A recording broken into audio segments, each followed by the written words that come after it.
지난 한 주간도 하나님의 은혜로 살아왔음을 고백하면 아멘 하시길 원합니다. 우리 좌우 계신 분들 한번 인사 나누자. 참 잘했습니다. 하나님은 당신을 사랑하십니다. 하나님은 당신을 도와주십니다. 할렐루야 아멘. 또 앞뒷 분들 누가 오셨는지 한번 보시면서 인사 나누자. 참 잘했습니다. 하나님께서 당신을 보호하십니다. 당신을 치유하실 것입니다. 할렐루야 아멘. 우리 지난 주간에 메르스로 인해서 참 고통 중에 또 두려움 가운데 근심 가운데 계셨던 분들이 참 많이 있었습니다. 특별히 우리 신월동 지역은 우리 메데일병원 우리 동네에 오랫동안 동네 주민들을 섬기고 오고 있는 메데일병원에서 또 확진 환자가 격리에 갔다고 그래갖고 4, 5, 6일 날 입원을 거기서 하셨고 또 9일 날인가의 새벽에 잠깐 응급실에 들어가셨다고 그래갖고 그 기간에 이 약을 타러 갔다든지 병문안 갔다든지 입원해 있다든지 그런 분들이 다 격리 대상이 돼갖고요. 격리라는 게 사실은 이 사람이 병 걸렸습니다 하고 격리되는 게 아니라 거기에 방문했기 때문에 혹시나 바이러스가 몸에 들어올 수도 있으니까 한번 관찰해 봅시다 하고서 2주 동안 14일 동안 이제 관찰하는 기간이었거든요. 아마 이 격리 관찰 대상으로 계셨던 분들은 이 14일이 보이지 않는 감옥같이 아니 그 이상으로 지옥처럼 생각했던 분들이 참 많을 거예요. 왜냐하면 확진자도 아닌데 죄인 취급하고 멀리하고 문둥병 걸린 사람 취급하고 에이즈 걸린 사람 취급하면서 피해 다니고 도망치고 다니니까 얼마나 그 마음이 상했겠습니까? 또 이분들이 그냥 섭섭함이 있기도 하고 그래서 저도 지난 주간에 우리 성도들과 함께 새벽 때 같이 기도했던 것 하나님 14일이라니까 14일 그러니까 4일 날 그 병원에 방문했던 분들은 14일도 하니까 18일 17일 지나서 18일 되면 이제 해방되는 거예요. 풀리는 거고 또 5일 날 방문하신 분은 이제 그 다음 19일 날 이제 해방되시는 거고 하나님 빨리 이번 주 지나갔고 성도들이 그 속에서 자유함을 얻도록 인도해 달라는 그런 기도를 많이 드렸습니다. 하나님께서 감사하게도 지난 주간에 또 2주가 지나가면서 이 지역에 확진자가 없도록 막아주신 거 감사하고 또 그러한 혹시나 내가 감염되지 않았을까 두려움이 있었는데 그 두려움에서 기쁨으로 주일 예배 나올 수 있도록 인도하신 하나님 앞에 감사를 드립니다. 또 날짜가 되기 전까지는 막 두렵고 떨리는데 그 날짜가 딱 지나면은 왜 이렇게 기쁘고 그냥 조국이 해방된 것 같이 그 이상으로 기뻐하는 모습들이 더군다나 그 관찰을 한다고 14일 동안 이제 자택 되도록이면 벗어나지 마십시오 이렇게 연락 받으신 분들 가운데는 이제 마켓도 못 가고 그렇게 하다 보니까 생수가 떨어지고 먹을 것이 떨어지니까 구청에서 또 마켓까지 봐주시더라고요. 마켓까지 생수 갖다 주시고 또 여러 가지 계란이나 뭐 필요한 거 있으면 라면도 갖다 주고 햇반인가 뭐 그것도 갖다 주시기도 하고 나중에는 또 날짜가 다가 보니까 또 돈까지 주시더라고요. 통장 번호 달라 해서 돈까지 보내주시고 그랬다는데 그 얘기 받으신 분들은 이럴 줄 알았으면 더 이렇게 격리 대상자를 집안에 둘 걸 그렇게 또 후회하시는 분들이 있더라고요.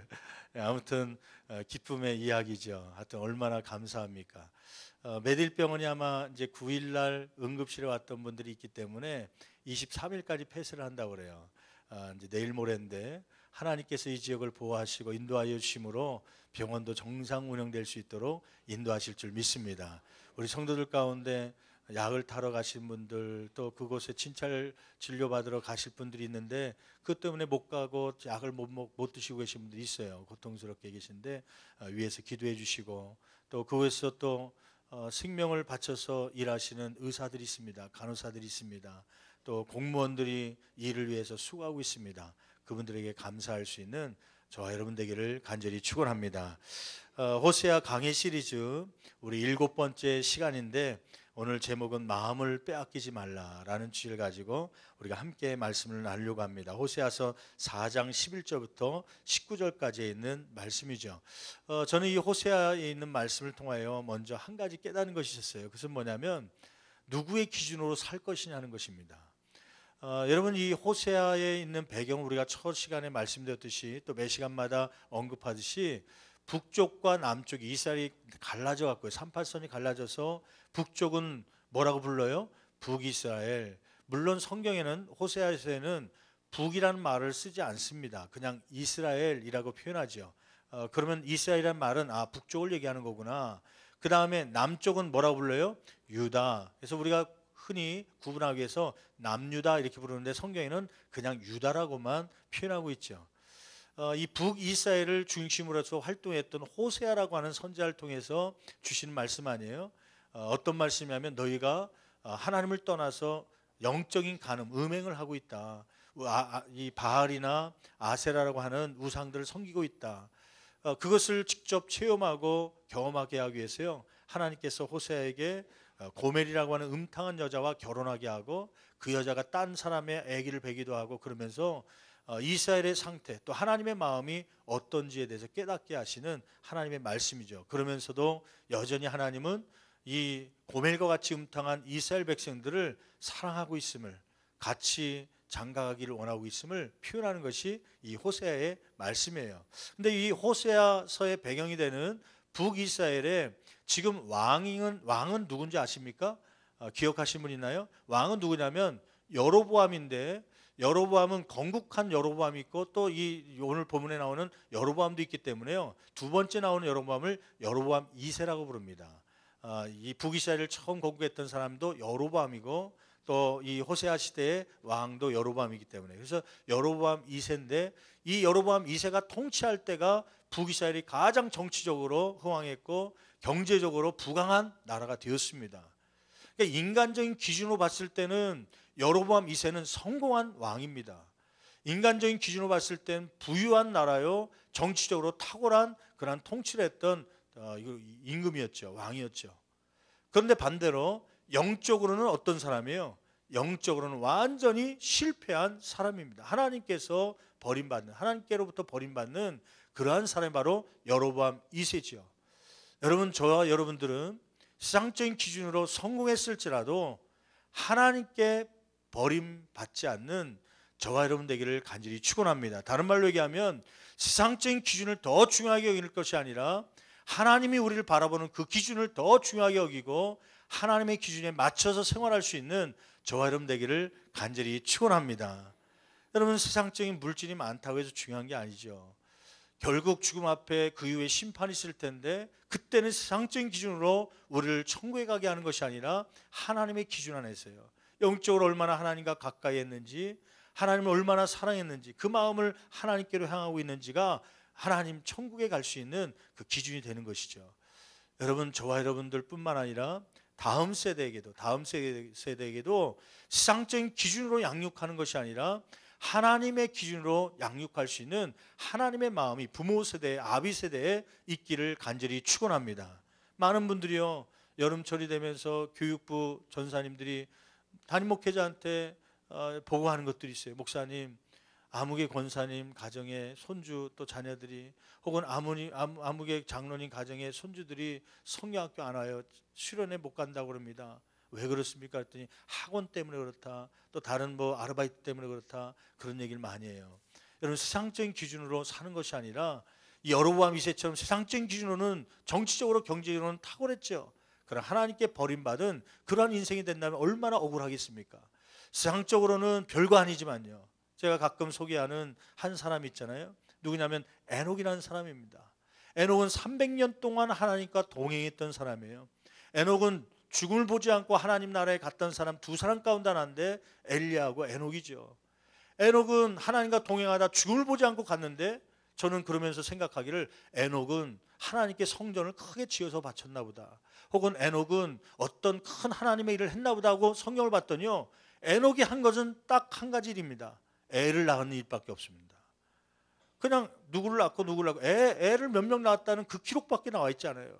성전을 돈을 많이 들여서 헌금했고 지었다, 혹은 어떤 전도를 많이 했다, 교회에서 어떤 봉사를 많이 했다, 선교했다, 이런 얘기 나온 게 하나도 없는데도 하나님께서는 그와 300년 동안 동행한 것이죠. 가까이 한 것이죠. 여러분, 세상 가운데 물질을 많이 소유하고 세상 가운데 어떤 위치에 오는 것이 중요한 것이 아니라 날마다 하나님의 마음과 같이함으로 동행할 수 있는 저와 여러분 되기를 간절히 축원합니다. 그것이 중요한 것이죠. 여러분 오늘 말씀 가운데 보면 이러한 말씀이 있어요. 11절 말씀에 보면 이스라엘 백성들의 마음이 뺏겼다라는 탄식의 말씀이 있어요. 한번 11절 말씀 읽어볼까요? 11절 말씀 같이 한 목소리로 봉독합니다. 음행과 묵은 포도주와 새 포도주가 마음을 빼앗느니라. 결국 12절 말씀에 보면 음란한 마음에 미혹되어서 하나님을 버리고 떠났다라고 하는 이스라엘 백성들에 대한 책망의 말씀이 나오고 있죠. 이스라엘 백성들이 왜 하나님을 버리게 되었습니까? 이스라엘 백성들이 하나님을 버리고 왜 이 바알과 아세라를 섬기게 되었습니까? 마음을 빼앗겼기 때문이에요. 어떤 마음이요? 하나님을 사랑하는 마음을 빼앗긴 거예요. 처음에 예수 믿을 때는, 교회 나올 때는 하나님을 사랑하는 마음, 하나님께 뭔가 드리고 싶고 하나님께 헌신하고 싶은 마음으로 주님 앞에 나왔지만은, 근데 그 마음이요, 시간이 지나가면서 빼앗긴 분들이 있어요. 이제는 교회에서 뭘 하자고 해도 별로 감동이 없고 열정이 없고, 누가 오라고 그러면, 봉사하자고 그러면 하기 싫고 도망치고 싶고요. 이제는 하나님의 말씀을 들으면서도 감동이 없는 마음을 빼앗긴 상태로 있는 경우가 종종 있지요. 왜 그렇습니까? 오늘 말씀 가운데 이스라엘 백성들이 마음이 빼앗겼다고 그러는데, 왜 이들은 하나님을 향한 사랑의 마음을 왜 빼앗겼습니까? 두 가지의 이유가 있죠. 오늘 말씀 가운데 11절 말씀에, 아까 봉독한 말씀에 보면 음행과 묵은 포도주와 새 포도주 때문에 마음을 빼앗겼다는 것이에요. 다른 말로 얘기하면 음행, 묵은 포도주, 새 포도주, 이것은 무엇을 얘기하냐면 쾌락입니다. 쾌락. 세상적 쾌락 때문에 하나님을 사랑하는 마음을 빼앗기게 된 것이죠. 여러분, 거기에 음행은 뭐냐면 제사장들이 신전 창기들과, 그러니까 우상을 섬기는 그러한 신전이 있었는데 거기에서는 창기들이 있었습니다. 왜냐하면 바알은 남자신이고 아세라는 여자신이기 때문에 농작물을 잘 자라게 하고 열매 맺기 위해서는 그 남자신과 여자신이 만나야 하늘에서 비가 내린다. 그래갖고요, 제사를 드리면서 이부 순서로 가진 게 뭐냐면 그 성적인 음행을 저지르는 그 신전 제사가 있었습니다. 행위들이 있었습니다. 여러 가지 타락한 음행을 하는 것이죠. 제사장들이요, 거기에 있는 제사장들이. 그러다 보니까 이 음행, 즐거움 속에 이스라엘 백성들의 마음이 빼앗기기도 하고요. 또 묵은 포도주와 새 포도주, 이 묵은 포도주는 뭐고 새 포도주는 뭐냐면 그 알코올 도수나 아니면 여러 가지 종류의 술을 이야기하는 거죠. 오늘날로 얘기하면 술의 종류가 회사들마다 막 여러 가지가 나와서 뭐 참이슬도 나오고 뭐 무슨 뭐도 나오나요? 소주에. 또 맥주는 뭐 카스도 나오고 또 뭐가 나와요? 화이트도 나오나요? 여러 종류가 있는 것처럼 이 당시에는 뭐 여러 제조사가 없으니까 포도주를 가지고 새 포도주를 먹기도 하고 또 묵은 포도주를 먹기도 하면서 그것 가지고 쾌락, 육체적인 즐거움을 갖게 하려고 하는 그러한 도구들입니다. 그것 때문에 마음을 빼앗겼다고 하는 것이에요. 여러분, 우리의 하나님을 향한 사랑의 마음이 왜 빼앗깁니까? 왜 식어집니까? 그 중에 가장 큰 이유는 세상적 쾌락 때문에 그렇습니다. 세상적 쾌락이 우리 가운데 들어오면 하나님을 향한 뜨거운 마음과 사랑들이 식어지게 되는 것이죠. 여러분, 그 포도주가요, 마음을 빼앗는다. 마음을 빼앗는다는 것은 판단력을 흐리게 한다는 거예요. 판단력을. 술 먹은 사람들은요, 하나님을 사랑하고 하나님께 헌신해야 될 마음, 판단력이 흐려지게 되는 것이죠. 술 먹는 사람들은 행동을 보면요, 정상이 같지 않아요. 왜냐하면 판단력이 흐려지고 제대로 판단할 수 없기 때문에요. 제가 예전에 글을 신문을 읽다 보니까 재밌는 글이 있더라고요. 뭐냐면은 어떤 한 남자가 있었는데 무단 침입과 성폭행 때문에 잡히게 된 것이에요. 도저히 그 사람이 그럴 만한 사람이 아닌데 왜 그랬는가 이렇게 보니까 그 사람이 회식이 있어서 만땅을 채우고 이제 술 먹고 이제 집으로 돌아온 것이죠. 막 휘청휘청거리면서 택시를 타고 집 근처까지 와서 간신히 집에 찾아왔고요. 아파트 초인종을 눌렀더니 이 아내가 문을 열어준 거예요. 그리고서 이제 들어가서 옷을 다 벗고 그다음에 아내가 누워 있는 침대에 누웠죠. 근데 문제는 뭐냐면 아침에 일어나 보니까 누가 깨워서 일어나 보니까요, 거기가 자기 집이 아니라 밑에 층 그 다른 사람의 집에 들어와서 다른 여자 옆에 누워 있었다는 거예요. 그럼 왜 그런 일이 벌어졌는가 봤더니 술 취해 갖고 들어왔는데 띵동 누르니까요, 이 안에 있던 아래층 여자도 남편이 늦게 온 줄 알고 왜 이렇게 늦게 왔어? 그래서 문만 열어주고 들어간 거예요, 자기 침대로. 그러니까 자기 옷을 벗고 술 취한 사람이요, 침대 아내인 줄 알고 거기 누워 있다가 무단 침입과 성추행죄로요 잡혔다는 것이죠. 여러분, 이 술을 먹게 되면 마음을 빼앗게 되고 판단이 흐려져서 이러한 죄를 범하게 되는 것이죠.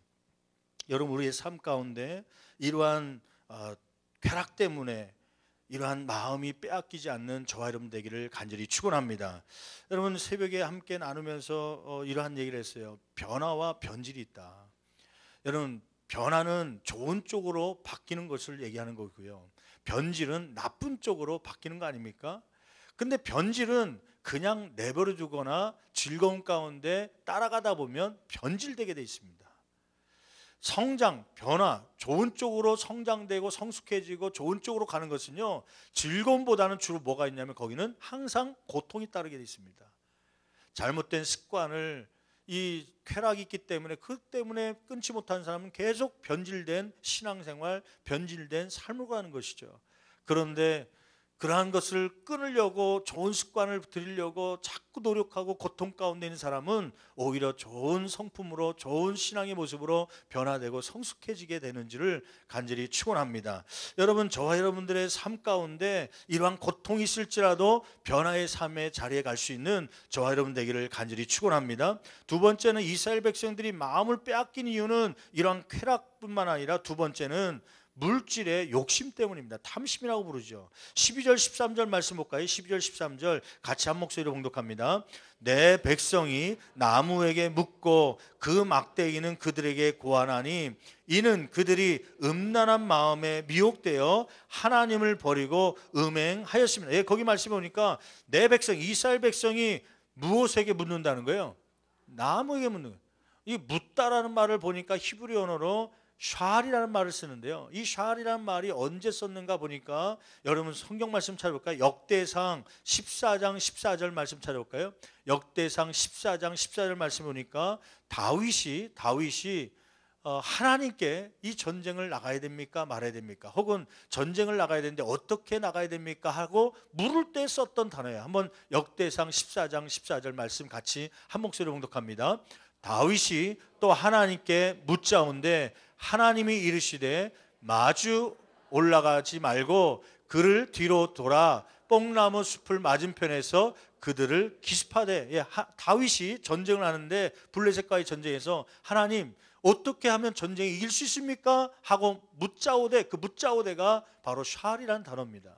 여러분, 누구에게 물어야 되는 거예요? 문제가 있고 해결될 일이 있으면 누구한테 물어야 되는 거예요? 하나님께 물어야 되는데, 그런데 이스라엘 백성들은 지금 누구에게 묻고 있는 거예요? 나무에게 묻고 있는 것이에요. 그 나무는 뭔가 그냥 몽둥이 나무가 아니라 아세라 목상을 얘기합니다. 아세라 목상. 아까 얘기한 대로 바알신과 아세라가 있어서 남신과 여신이 만나야 그래야 비가 내린다 이렇게 믿고 있었던, 비가 내려야 농작물이 잘 자란다 믿고 있었던 이 사람들은요, 바알과 아세라를 섬기기 위해서 또 아세라 목상을 만들어 갖고 그 앞에서 절하고 그 절을 한 다음에 이부순서로 음행을 하는 그러한 행위들을, 신들이 성관계를 하듯이 그렇게 해야 된다고 하는 그러한 제사를 드렸다고 하는 것이죠.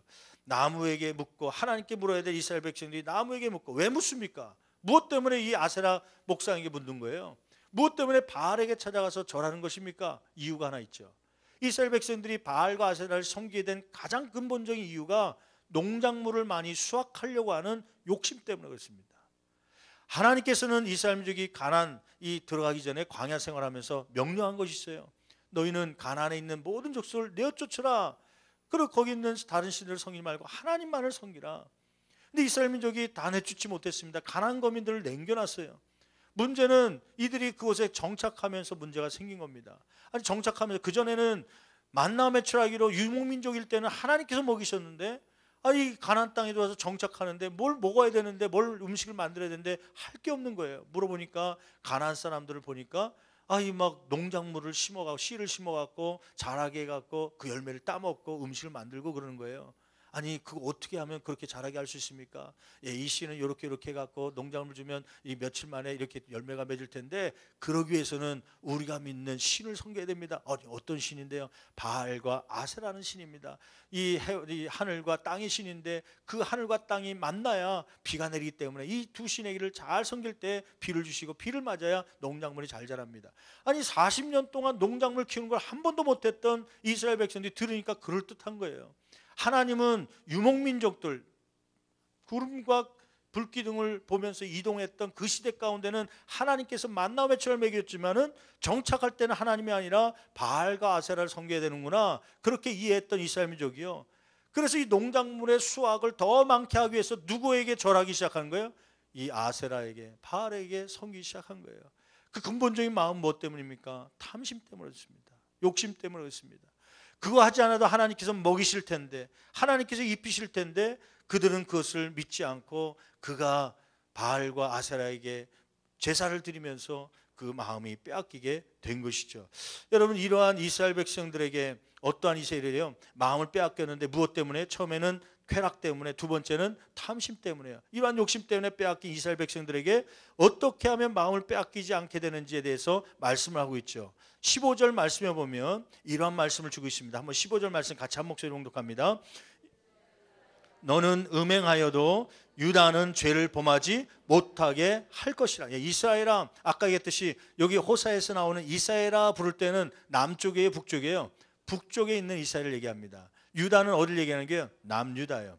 지금 호세아는 북이스라엘에서 활동하면서 북이스라엘의 죄악상을 이렇게 호세아를 통해서 하나님께서 알려주시는 거죠. 이스라엘아, 너는 뭐하여도 음행하여도. 그러니까 하나님께서 북이스라엘이 워낙 바알과 아세라를 섬기고 하나님을 떠나고 영적 간음을 하고 음행하니까 하나님께서 아예 포기하셨어요. 북이스라엘아, 너는 음행하여도, 북이스라엘이 음행하여도 어디는 유다, 남유다는, 남쪽에 있는 나라는 무엇을? 죄를 범하지 못하게 할 것이니라. 다른 말로 얘기하면 이스라엘아, 너 남유다 물들게 하지 마라.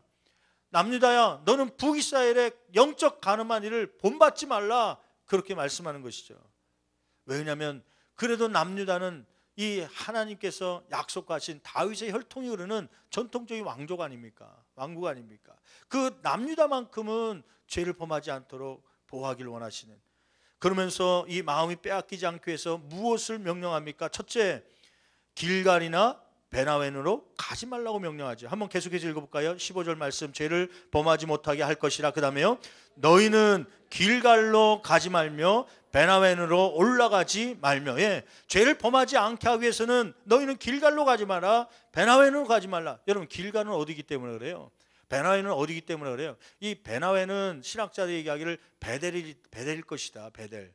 이 길갈과 베델이 우상 숭배의 중심지 도시였습니다.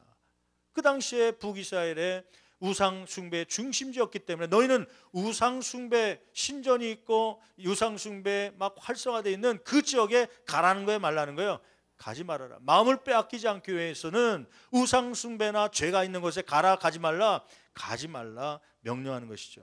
여러분, 재밌는 사실이 있어요. 여러분, 길갈이 어떤 곳인 줄 아세요?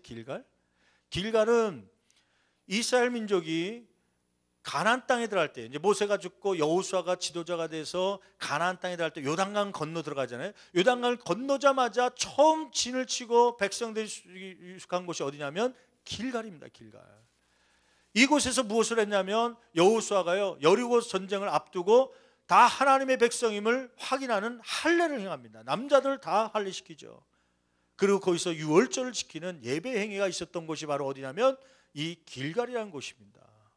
그러니까 가나안 땅에 들어와서 처음 예배 드렸던 곳이 길갈이죠. 거룩한 도시였습니다. 길갈에서는 신학교가 있어갖고 엘리야 시대 때 여기서 신학생들을 교육했던 장소가 길갈입니다. 하나님께 예배 장소요, 신학교가 하나님의 말씀을 가르쳤던 신학교가 있었던 그러한 장소 길갈이 지금은 어떤 도시로 변한 거예요? 우상 숭배의 중심지로 변한 것입니다.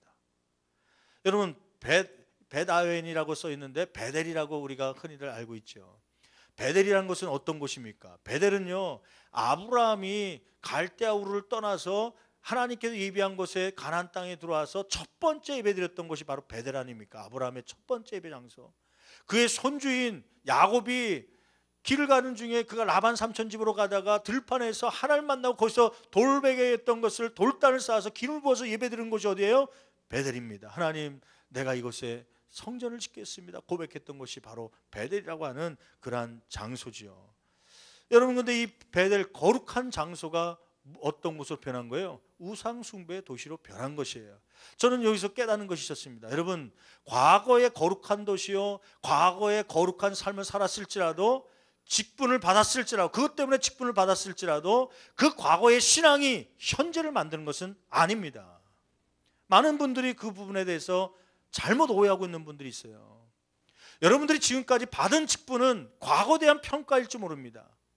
물론 정확한 판단인지 모르지만 일단은 그 직분, 최소한 30년 동안, 40년 동안, 때로는 20년 동안, 10년 동안 섬겼기 때문에 집사님의 직분을 받기도 하고, 권사님의 직분을 받기도 하고, 장로님의 직분을 받기도 하고, 때로는 목회자의 직분을 받기도 합니다. 그런데 중요한 것이 있습니다. 그 직분은 과거에 대한 것이지 현재의 여러분의 신앙을 대신하는 것이 아닙니다. 과거의 베델이, 길갈이 거룩한 도성일지라도 이렇게 타락된 도시로 바뀔 수 있다는 것이죠. 우상 숭배의 중심지가 될 수 있다는 것이에요. 여러분, 직분을 뛰어넘어서 하나님 앞에 신실한 마음을 가지고 항상 예배의 장소, 우리의 삶이 선교의 장소가 될 수 있는 저와 여러분 되기를 간절히 축원합니다. 신앙은 현재입니다. 현재입니다. 직분 때문에 하나님은 사랑하는 것이 아니라요, 비록 초신자지만 주님 앞에 사모하는 마음을 가지고 나온다면 사모하지 않는 목사나 장로나 권사보다도 하나님은 그 사람을 더 존귀하게 여기게 될 줄 믿습니다. 또 깨닫는 것이 있죠. 여러분, 이 길갈과 베다니로 가지 말라, 죄인의 자리에 가지 말라. 여러분, 시편 한번 말씀해 볼까요? 시편 1편 1절 말씀, 시편 1편 1절 말씀 한번 볼까요? 거기 말씀해 보면 하나님께서 명령하신 부분이 있죠. 복 있는 사람은 어떤 사람인가? 한번 시편 1편 1절 말씀 같이 봉독합니다. 복 있는 사람은 악인들의 꾀를 따르지 아니하며 죄인들의 길에 뭐하지 아니하며. 저기 보니까 죄인들이 자주 다니던 길이네요. 죄인들이 모이는 집이에요. 거기서 고스톱 치고 거기서 막 작당 모의하고 그런 집이 있어요. 그런 하우스가 있어요. 거기에 간다는 거예요, 안 간다는 거예요? 거기에 서지 않는다는 거예요. 죄인들이 지나간 자리라도 거기 따라가지 않는다는 거예요. 어떤 사람이요? 악인이에요? 복 있는 사람이요? 복 있는 사람. 복 받을 사람은 죄인의 길에 가지 않는다. 그 다음에 계속 읽어볼까요? 죄인들의 길에 서지 아니하며 오만한 자들의 자리에 앉지 아니하고. 이 복 있는 사람은 죄인의 길에 가지 않는 것이죠. 왜 이스라엘 민족들이 마음을 빼앗기게 되었는가? 죄인의 길에 가기 때문이에요. 그래서 유다 백성들에게 명령하는 것 아닙니까? 북이스라엘 백성들에게 얘기하는 거 아닙니까? 이 백성들아, 너희들은 길갈로 가지 말아라. 거기는 우상숭배 도시고 중심지다. 너희는 베나웨는 가지 말라. 거기 가면 우상숭배할까 두렵다. 가지 말라고 얘기하는 것이죠. 여러분, 두 번째, 하나님께서는 마음을 빼앗기지 않기 위해서 어떻게 하라고 말씀하고 있습니까? 여호와의 사심을 두고 맹세하지 말라고 말씀하시죠. 15절 하반절 말씀 볼까요? 너희는 길갈로 가지 말며 베나웨로 올라가지 말며, 그 다음 같이 봉독합니다. 여호와의 사심을 두고 맹세하지 말지어다. 여러분, 여호와의 사심을 두고 맹세하지 말라. 여호와의 사심을 두고 맹세하는 게 죄입니까 아닙니까? 물어보겠습니다. 여호와의 사심을 두고 내가 맹세한다, 죄입니까 아닙니까? 죄다. 한번 손 들어보세요. 한 분. 죄가 아니다 손 들어보세요. 두 분. 모르겠다. 나 손 안 들었다. 아무리 얘기하면 오늘도 내가 또 손 드나. 나머지 분들은. 여러분, 엘리야 이 열왕기상하 보니까 선지자들도 내가 여호와의 사심을 두고 맹세하는, 그거는 죄가 아닙니다. 그 자체가 죄가 아니에요. 문제는 뭐냐면 이스라엘 백성들이 이 여호와의 이름, 여호와의 사심을 가지고 무엇을 했냐면요, 속이는 거짓말을 한 거예요. 내가 하나님을 살아계심을 두고 맹세하는데 이거 10,000원짜리야. 사실은 1,000원 주고 사놓고 10,000원짜리라고 주고 막 10,000원에 판매하기도 하고. 그러니까 여호와의 사심을 두고 물질 때문에, 어떤 욕심 때문에 거짓말하고 있는 이스라엘 백성들에게 뭐라고 말씀하시냐면, 너희는 여호와의 사심을 두고 다시는 맹세하지 말라. 너 욕심 때문에. 다른 말로 얘기하면 이 물질의 탐욕을 버리라는 것이에요. 그래야 네 마음을 빼앗기지 않는다. 오늘도 이렇게 주일날 주님 앞에 사모하는 마음 가지고 그 마음을 빼앗기지 않기 위해서 나오신 여러분들 있죠. 그런데 반대로 이 주일날이지만은 이 주일날 사업장을 열면 좀 수입이 더 들어오니까 또 직장 가운데 혹은 쉬려고, 그래서 마음을 빼앗겨서 못 나오신 분들이 있지요. 물질의 욕심 때문에요. 여러분, 이러한 물질이 유혹이 있을지라도 욕심 가운데 있을지라도 주일날만큼은 이런 것을 다 내려놓고 주님 앞에 마음을 빼앗기지 않고 나올 수 있는 저와 여러분 되기를 간절히 축원합니다. 저는 오늘 말씀을 전체적으로 보면서요, 한 가지 마음을 빼앗기지 않기 위해서 너희는 길갈과 베라인으로 가지 말라. 다른 말로 얘기하면 죄인의 길에 가지 말라. 저와 여러분들은 얼마나만큼 이 죄인의 길에 안 가려고 노력하고 있습니까? 제가 지난 주간에 아까 처음 부분 얘기했듯이 우리 한국 땅에 더군다나 이 신월동 지역에 메르스 때문에 참 고통 중에 있었습니다. 이 메르스가 그냥 가까이 왔다 그러니까요, 이쪽 지역에 경유해 갔다 그러니까 하여튼 뭐 고민이 많았습니다. 목회자로서 어떻게 성도들에게 예배 오는데 방해가 되지 않을까. 그래서 그냥 소독액을 막 이쪽 저쪽 아직 이 근처에 있는 이 약국은 다 뒤져갖고 부목사님이 또 부교육자와 함께 이렇게 소독액을 손을 닦을 수 있도록 그걸 다 준비해 주셨어요. 뿐만 아니라 이 마스크. 이걸 마스크를 이렇게 제공할까 말까. 근데 공문에 오기를 이 집회나 이런 거 1000명 이하의 집회 받는 경우에는 그 소독액과 마스크를 좀 준비할 수 있도록 했으면 좋겠습니다. 그렇게 구청에서 요청이 와갖고, 물론 믿음이 있지만 그럼에도 불구하고 혹시나 내가 혹시 그 감염되지 않았을까 의심되거나 아니면 걱정이 되신 분들, 그런 분들 위해서 마스크를 이 현관에다 준비해갖고 오늘도 필요하신 분 있으면 쓰셔도 되겠습니다. 여러 가지 하여튼 이 모양 저 모양으로 메르스에 감염되지 않도록 돕기는 하는데요. 하여튼 저도 그냥 어디 신방 갔다 온다든지 어디 또 이렇게 누구를 만났다든지 또 성도들하고 악수를 안 할 수 없으니까 또 악수를 한다든지 그러면요, 금방 또 뒤돌아서면 뭐래요? 소독액을 짜갖고요 막 손으로 닦고. 왜냐면 저 때문이 아니라 누구 때문에요? 혹시 저 때문에 또 다른 사람이 또 전염될까봐 그것 때문에 신경을 쓰고요. 지난주에 병원 신방을 이렇게 다니는데 한 병원에 갔더니요, 그 병원이 딱 주차장에 내려서 들어가려더니요, 움찔한 게 있었어요. 뭐냐면 하얀 천막이 그 앞에 서 있더라고요. 하얀 천막. 그게 뭐냐면 메르스 환자는 병동으로 들어오지 말고 거기 바깥에서 천막 안에 들어가서 거기서 진단받고 거기서 하라는 거예요. 옮길 수 있으니까 따로 이렇게 천막을 쳐놨어요.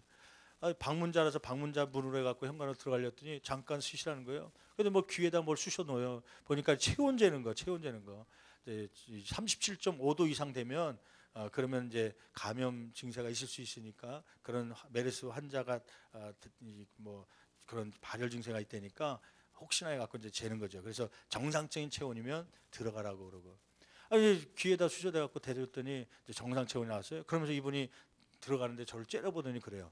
이런 때는 이런 데 오는 거 아닙니다. 그러면서 성경책 끼고 갔더니 목사인 줄 알고 이제 이런 데는 신방 오는 거 아니라고 얘기하더라고요.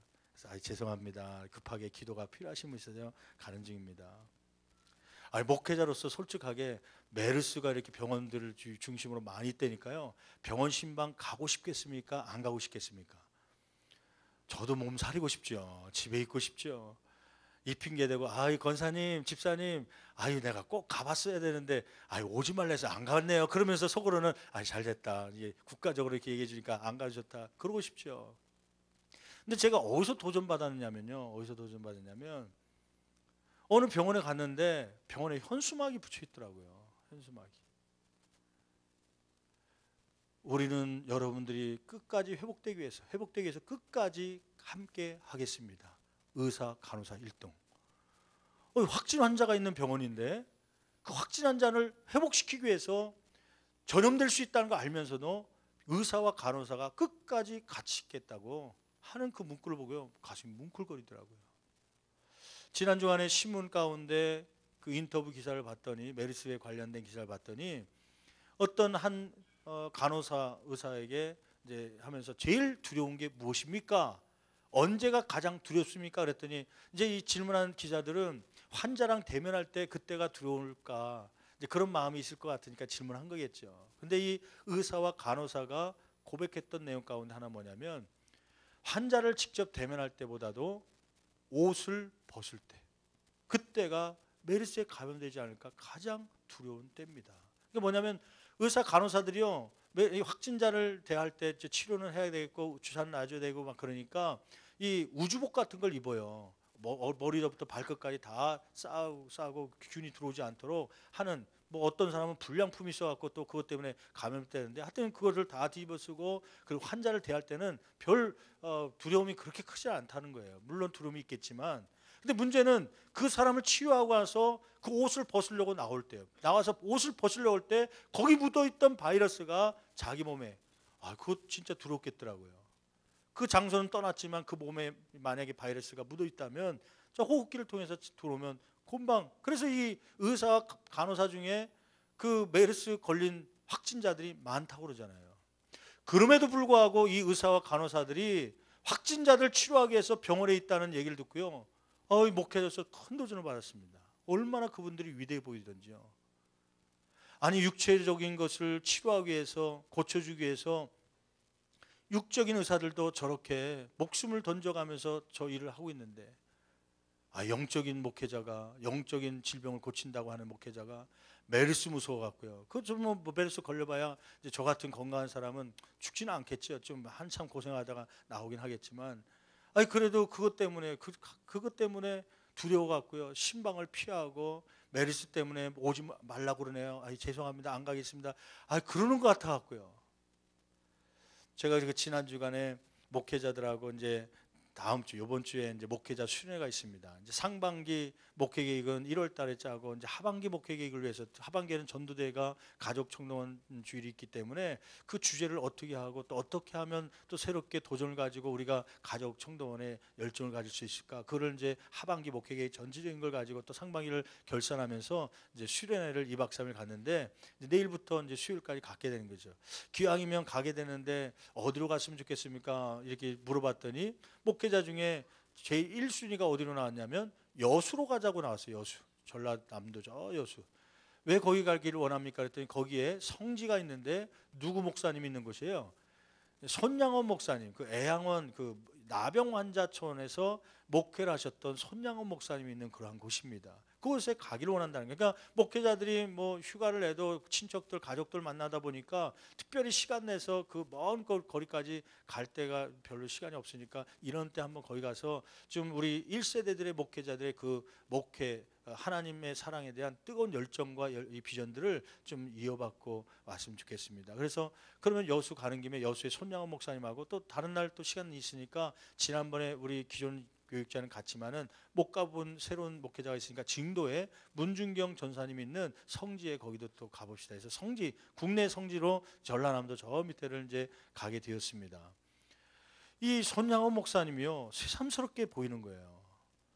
이 손양원 목사님, 그러면 자기 아들 2명을 죽인 공산당 당원을 자기 양아들로 삼은 거 아닙니까? 그것 때문에 많이 유명한데요. 저는 이번 주간 지나면서 그것보다도 손양원 목사님이 더 존경스러웠던 건 뭐냐면, 나병 환자촌에 그때 당시엔 나병이 옮기기도 하고 막 병균 그것 때문에 피해 다니고 따로 모아서 소록도라는 곳에 막 모아뒀던 시대 아닙니까? 그런 전염성이 있다고 하는 나병 환자촌에 건강한 목사님이 가서 그들에게 복음을 증거하고, 복음만 증거한 것뿐만 아니라 그들의 등판에 살에 이 진물 이런 것들, 고름들을 입으로 쪽쪽 빨면서, 상처 없는 사람이 빨아줘야 되니까 고통 중에 있는 사람들의 치료하기 위해서 입으로 그 고름을 빨아줬던 그러한 손양원 목사님의 전기를 읽어가면서요, 그 목사님의 그런 마음, 그런 행동들이 결코 쉬운 것이 아니라는 것을 새삼스럽게 느끼는 거예요. 우리는 감기보다 조금 센 거 메르스 왔다고요. 그것도 또 든 게 아니라 혹시 거기에 방문했으니까 그 사람한테 잠복할 수도 있으니까 좀 조심하라는 것 때문에 저 사람 격리자라 저쪽으로 뺑뺑 돌고, 또 목회자가 그냥 저도요 기도 좀 해주세요 왔는데 열심히 안식기도 하고 났더니 메르스 격리자라는 거예요. 가슴이 뜨끔거리더라고요. 또 주변에 이게 보니까 메르스 격리자가 우리 교인들 중에 한 20가정 가까이, 20. 그분이 격리자면 그 같이 접촉했던 사람은 더 많겠죠. 우리 성도들 가운데 3분의 1 이상이 메르스와 관련돼서 격리되거나 아니면 그 접촉했던 사람이 3분의 1입니다. 목회자로서 이분들 만나야 되는가 말아야 되는가, 하나님께 시험하는 그런 단계 같아요.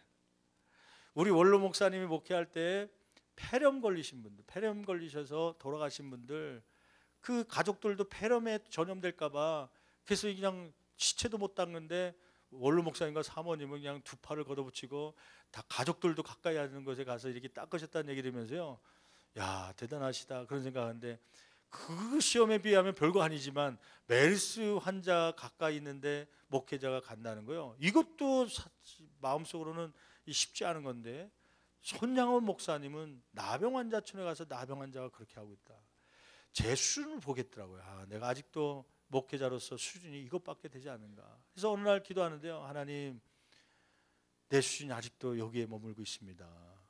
육적인 의사들도 자기 목숨을 던져가면서 의사 간호사가 그들 위해서 끝까지 함께 한다고 하는데, 영적으로 의사가 된다고 헌신하고 신학교 가고 또 이 목회 사역을 하고 있는 내가 조그만 메르스 때문에 피해 다녀야 되겠습니까? 그래서 어쩔 수 없이 끌려가듯이, 안 가도 되지만 그래도 나는 이것에 자유하다는 마음 가지고요, 병원 신방 가고 또 환자를 위해서 기도하고 그렇게 하는 거죠. 제가 걱정이 하나 있어요. 만약에 이 고신훈 목사가 메르스 확진에 걸리면 과연 주일날 설교 들으러 몇 명이나 올라나. 마스크 쓰고 콜록콜록 거리면서 여러분 그러면서 설교하면, 목사님 메르스 걸렸대더라, 야 그 교회에 가지 말라 해갖고 3분의 2 이상이 안 올 것 같아요. 여러분, 저와 여러분의 마음들이 그렇죠. 메르스에 전염될까 봐 손을 닦고, 혹시 감염될까 봐 막 여러 가지.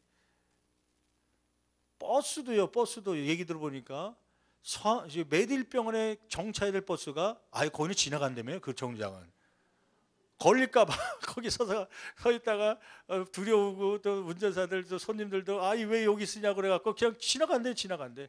언제까지 이게 매딜병원요? 23일까지가 이제 폐쇄고 그 이후에 이제 열리겠는데, 하여튼 뭐 지난 한 주간 지나면서 2주간 얼마나 이 기간이 지나기를 바랬는지요.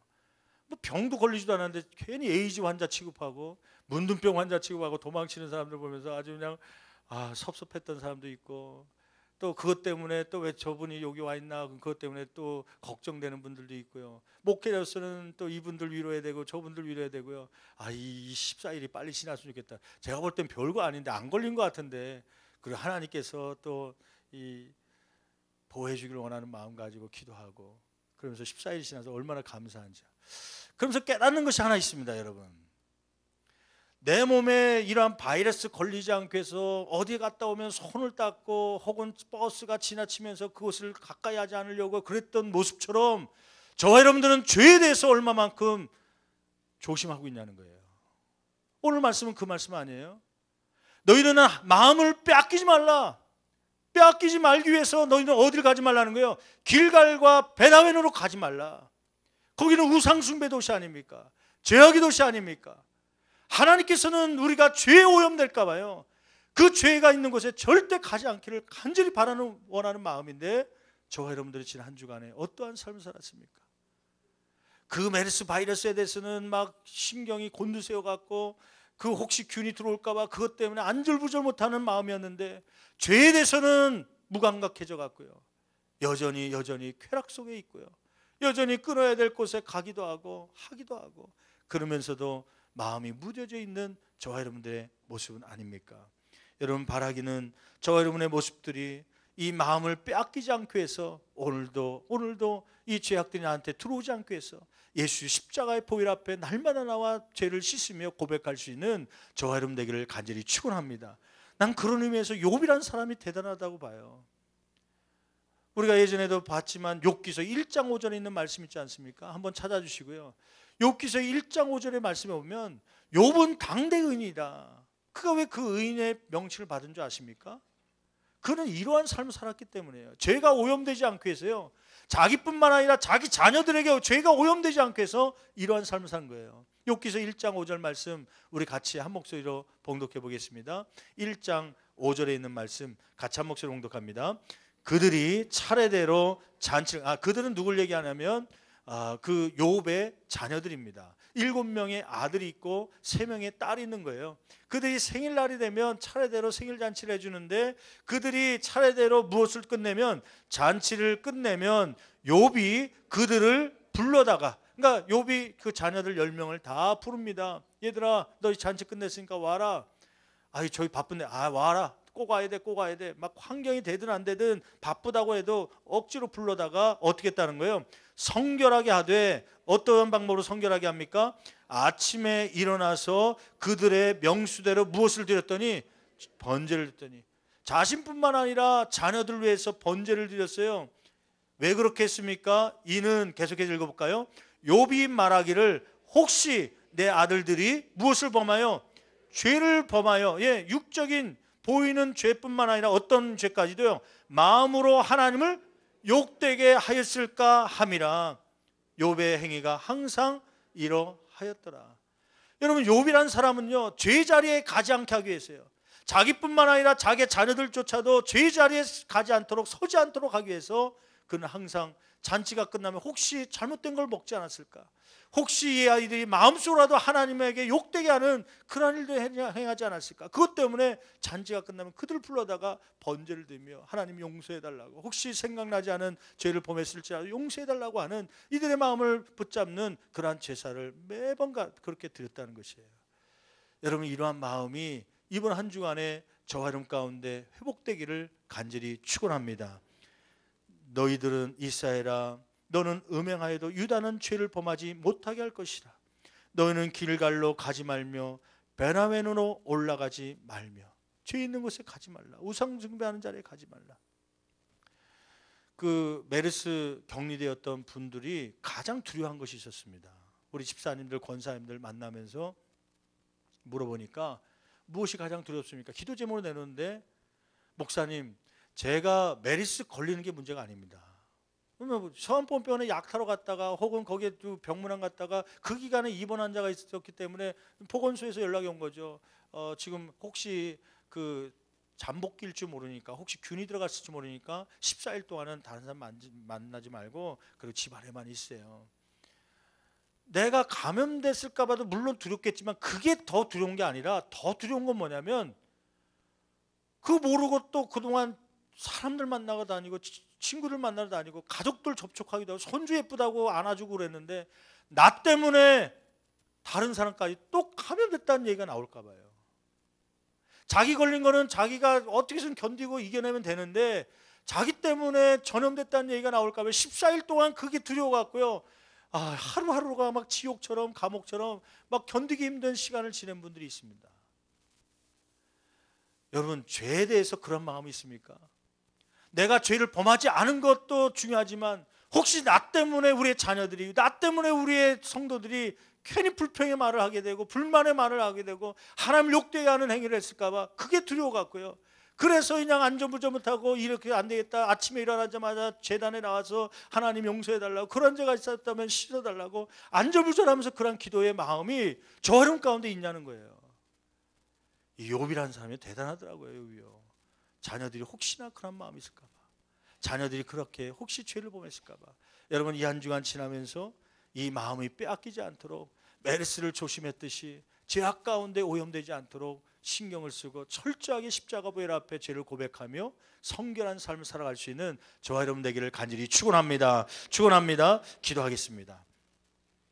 이 시간에 기도할 때 오늘 말씀을 기억하면서요, 여러분, 우리의 삶 가운데 이렇게 마음을 빼앗기고 있지 않습니까? 쾌락 때문에, 물질의 욕심 때문에요.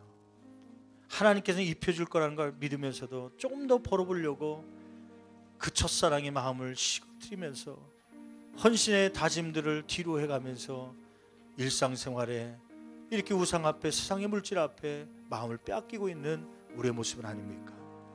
여러분, 주님의 말씀 뭐냐면, 그 마음을 빼앗기지 않도록 너희들은 죄악의 길에 가지 말라. 그리고 물질의 탐욕을 버려라. 물질의 탐욕을 버려라. 하나님, 이러한 삶을 살기 원합니다. 내가 메르스를 조심했듯이 하나님은 죄악들이 들어온 거에 두려움을 갖고, 아버지, 이것이 다시는 들어오지 않도록, 아니 나를 통하여 다른 사람들이 이러한 죄악들을 경험하지 않도록 나를 붙잡아 주시옵소서. 나를 도와달라고 이 시간 두 손 높이 들고 주여 세우님 채치며 간절히 기도합니다. 주여